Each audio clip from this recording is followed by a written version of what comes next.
আবু তোহা আদনান নাম শোনেন নাই? সোশ্যাল মিডিয়াতে এমন ভাবে প্রচার করা হয় মনে হয় বাংলাদেশে এই হুজুর প্রথম দ্বিতীয় বিবাহ করছে, আর কেউ করেন। কত এমপি মন্ত্রী 8টা 10টা বাসা বাড়ি ভাড়া করিয়া এক একটা ফ্ল্যাটে নারী নিয়ে যেতে হয়, সেই খবর আপনাদের কাছে থাকে না। হুজুর বিয়ে করলে আপনাদের চুলকায় না? এ কথা কন না কে? হুজুরদের নিয়ে যত অ্যালার্জি। ওনার সেই স্ত্রী, এটা স্বামী পরিত্যক্ত একটা নারী, এর আগেও বিয়ে হয়েছে। উনি ফেসবুকে আইসা বাপরে বাপ 2 ঘন্টার এক লাইভে যে কান্না করে অভিনয় করে বলছে মনে হয় বাংলাদেশের নিষ্পাপ রমণী এটা। এই নারীর কোনো দোষই নাই। আপনার যদি দোষ না থাকে আগের স্বামীগুলোর ভাত হইল না কেন? এ কথা কর না কেন? আপনি যদি এতই সতী সাধবী রাবিয়া বস্তি হন, আগের স্বামীগুলোর সংসার টিকলো না কেন? হুজুরের নরম পাইছেন, হ্যাঁ, নাকে দড়িতে ঘুরিয়েতে চান। আলেমের সম্মান নষ্ট করে, স্বামীর সম্মান নষ্ট করে সোশ্যাল মিডিয়াতে এসে স্বামীকে নিচে নামাবেন, আবার দেশবাসীর কাছে বলবেন আমি আমার সংসার ফেরত চাই। তোমার মতো নারীর সাথে সংসার করা মানে পুরো জীবনটা ধ্বংস হওয়া। কথা বলে ঠিক না? স্বামী স্ত্রী দাম্পত্য জীবনে নানান সমস্যা হবে, মন মালিন্য হবে, রাগারাগি হবে, ঝগড়াঝাটি হবে, সেটা 4 দেয়ালের ভিতরে সীমাবদ্ধ থাকবে। আপনি কেন সোশ্যাল মিডিয়াতে এগুলো বলতে যান? স্বামীর সংসার করেন, মিলেমিশে থাকেন, আপনাদের বাচ্চা কাচ্চা হয়েছে, তাদের ভবিষ্যৎ চিন্তা করেন। কথা বলে ঠিক না? আজকে আপনি হুজুরের বউ হইয়া কথার ভিতরে পড়তা, আপনি সোশ্যাল মিডিয়ায় এসে কান্নাকারি করতেছেন যে আমাকে সেই ওই যে উপদেশটা নাই ছিল না, কি নাম, নাইদ নাই ভাই, কথা কয়রা, ওই যে হাউন আঙ্কেল নিয়ে যায় নাইদকে পিটায় এদের পাশার এই সাইড লাল করে দিছিল না, সেই পিটা পিটছে সোশ্যাল মিডিয়াতে আমরা দেখছি। ওই মহিলা বলতেছে ওই নাহিদের মতো আমার হুজুর আমাকে এইভাবে পিটাইছে।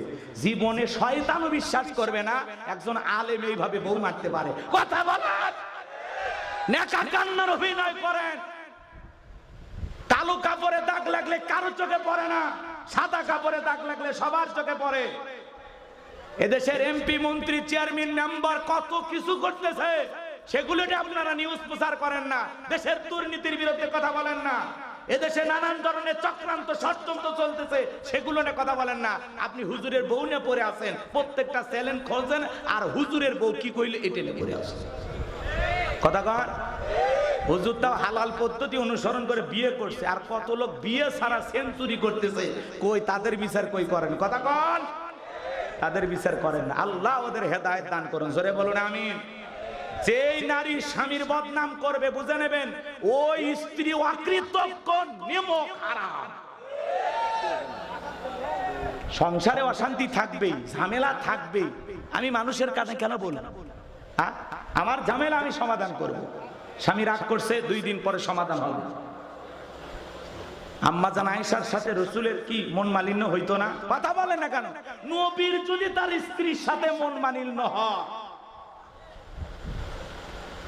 হযরত ওমর ফারুক এসে যে ঝগড়া মিটায়া দেয়, আল্লাহু আকবার বলেন।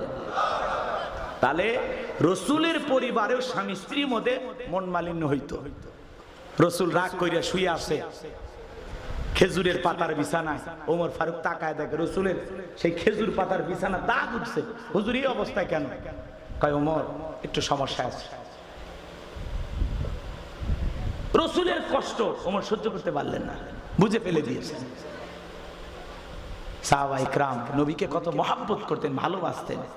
তাদের পরিবারেও ভালোবাসার অভাব ছিল না, একটু মন মালিন্য ছিল, মান অভিমান ছিল। আবার আম্মা জান আয়েশা বলতেন, রাসূল আমি যেই গিলাসের যেই স্থানে ঠোঁট লাগায় পানি পান করতাম, আল্লাহ রাসূল গিলাসটা ঘোরায় না ঠিক ওই জায়গায় ঠোঁট লাগায়া পানি পান করতেন। বলেন সুবহানাল্লাহ। আম্মা জান আয়েশা বলেন আমাদের ঘরে দামি ফার্নিচার ছিল না, কিন্তু ঘরটা ভালোবাসা দিয়ে ভরপুর ছিল। বলুন আল্লাহু আকবার। আম্মা জান আয়েশা বলেন আমি গোশত খেয়ে রেখে দিলে, হাড় খায় রেখে দিলে, আমার ফেলে দেওয়া এটো হাড় আল্লাহ রাসূল নিয়ে খাইতেন। বলেন আল্লাহু আকবার। আল্লাহ রাসূল স্ত্রীদের মুখে খাবার তুলে খাওয়াইতেন। সুবহানাল্লাহ বলবেন না? আল্লাহ রাসূল তক্তার উপরে বসে গোসল করতেন। আম্মা জানেরা পানি রেডি করে আল্লাহ রাসূলকে তক্তে বসাইয়া নিজের হাতে পানি ঢেলে ঢেলে গোসল করায় দিতেন। আল্লাহু আকবার বলেন। কি ভালোবাসা ছিল! একসাথে রাসূলের 9 জন স্ত্রী দেখে বলেন, নবী আপনি আমাদের মধ্যে সবচেয়ে কারে বেশি ভালোবাসেন? বলে এই জবাব আগামী কাল দেব। রাত্রি বেলায় প্রত্যেকটা স্ত্রীর দরজায় নক করলেন, খেজুর হাতে ধরায় দিলেন, আর বললেন আমি তোমারে যেটা দিয়েছি কারো কাছে বলবা না। কোন স্ত্রী কারো কাছে বললো না। পরের দিন সবাই ধরেছে, হুজুর বলেন আমাদের মধ্যে কাদেরকে আপনি ভালোবাসেন? আল্লাহ রাসূল বলেন, গতকাল রাত্রিতে যাদেরকে আমি 2টা খেজুর দিয়েছি। কয়টা খেজুর? আমি যাকে 2টা খেজুর দিয়েছি আমি নবী তাকে বেশি ভালোবাসি। প্রত্যেকটা বিবির ঘরে আল্লাহ রাসূল 2টা করে খেজুর দিয়েছিলেন। প্রত্যেকটা স্ত্রী খুশি আর মনে মনে ভাবতেছেন আমারই তো 2টা খেজুর দিয়েছে। প্রত্যেকটা স্ত্রী খুশি হয়ে গেছে, বলুন সুবহানাল্লাহ। আর আপনি একটু সমস্যা, হ্যাঁ স্বামীর এই সমস্যা, ও সমস্যা, ও মা স্বামীর একটু সমস্যা, এটা নিয়ে এত কথা কেন বলেন? অনেকে বলে হুজুর আমার স্বামী কি খারাপ আপনি জানেন না। আপনার স্বামী কি ফিরাউনের চাইতে খারাপ? কথা বলেন নাকি আপনারা? ফিরাউনের মতো একজন কাফের জালেম তার সংসার কইরা আসিয়া যদি জান্নাতে যেতে পারে, আসিয়া যদি একজন জান্নাতি নারী হতে পারে, ও মা আপনাকে অনুরোধের ভাষায় বলে যায়, মা নিজেদের সমস্যাগুলো নিজেরা সমাধান করবেন। সোশ্যাল মিডিয়াতে বলে সমাধান কোনোদিন পাওয়া যাবে না। এতে স্বামী অপমান হবে, আপনি নিজে ছোট হবেন, সমাজের চোখে একজন আলেমকে অসম্মান করা হয়। কথা বলেন ঠিক কিনা? পুরুষ মানুষ সব সহ্য করবে, কিন্তু পুরুষের ইজ্জতের উপরে, সম্মানের উপরে কোন নারী আঘাত করলে এটা কোন পুরুষ মেনে নিতে পারে না। এ কথা বলেন নাকি আপনারা? আল্লাহ যেন আমাদের হেদায়েত দান করেন। এজন্য দলাদলি, কাদা ছড়াছড়ি, সমালোচনা এগুলো বন্ধ করুন। চ্যানেলের ভাইদেরকে বলবো, দেশের অনেক দুর্নীতি, এগুলো নিউজ নিয়ে আসেন। হুজুরদের পিছনে এত নিউজ করা লাগবে না। কথা কয় নাকি? আগামীতে দেশে কিভাবে নির্বাচন হবে এই চিন্তা করে। সম্মানিত ভাইয়েরা আমার, কষ্ট পাইতেছেন মনে হয় আপনারা। যে কথা বলতে চাচ্ছিলাম, বাজার এই সমাজে অনেক ঘটনা ঘটতেছে, সমাজকে ধ্বংস করেছে। সবচাইতে বড় কি বললাম? পরকীয়া। কথা বলে না কেন? এই মোবাইলে পরকীয়া আসক্ত আছে না? না আছে না? না 2-4টা বাচ্চা ফেলায়া অন্য পরপুরুষের হাত ধরে চলে যাইতেছে। বলেন তো বাজান, সব দোষ কি নারীদের নাকি পুরুষেরও আছে? জোরে বলেন। এই যুবক তোমাদেরকে আমি বলছি, যে নারীর সাথে পরকীয়া প্রেম করো, মনে করো ধরে নাও তোমার স্ত্রীর সাথে যদি কেউ পরকীয়া প্রেম করে, মাইনা নেবা? অনেক যুবক কথা বলেন এরা মনে ভালোবাসা শেয়ার করবে নাকি? জোরে বলেন, আপনার স্ত্রীর সাথে কেউ পরকীয়া প্রেম করলে মেনে নেবেন? আপনার মায়ের সাথে কেউ পরকীয়া প্রেম করলে মেনে নেবেন? আপনার বোনের সাথে কেউ পরকীয়া প্রেম করলে মেনে নেবেন? খালা ফুফুর সাথে কেউ পরকীয়া প্রেম করলে মেনে নেবেন? মেনে নেবেন না। দিল দিয়ে কথাগুলো বুঝবেন। প্রত্যেকটা পুরুষ এটা মেনে নিতে পারে না। আমার স্ত্রী অন্য কারো হতে, পরকীয়া আসক্ত হতে, এটা কোনো স্বামী মেনে নিতে পারে না। তাহলে আপনি যেই নারীর সাথে পরকীয়া প্রেম করতেছেন যুবক, ওইটা কারো না কারো স্ত্রী, কারো না কারো মা, কারো না কারো মেয়ে। তাহলে কেন এই দিকে নজর দিতেছো? কথা বলেন না কেন? তাহলে আমাদের পরিবর্তন হওয়ার দরকার আছে না নাই?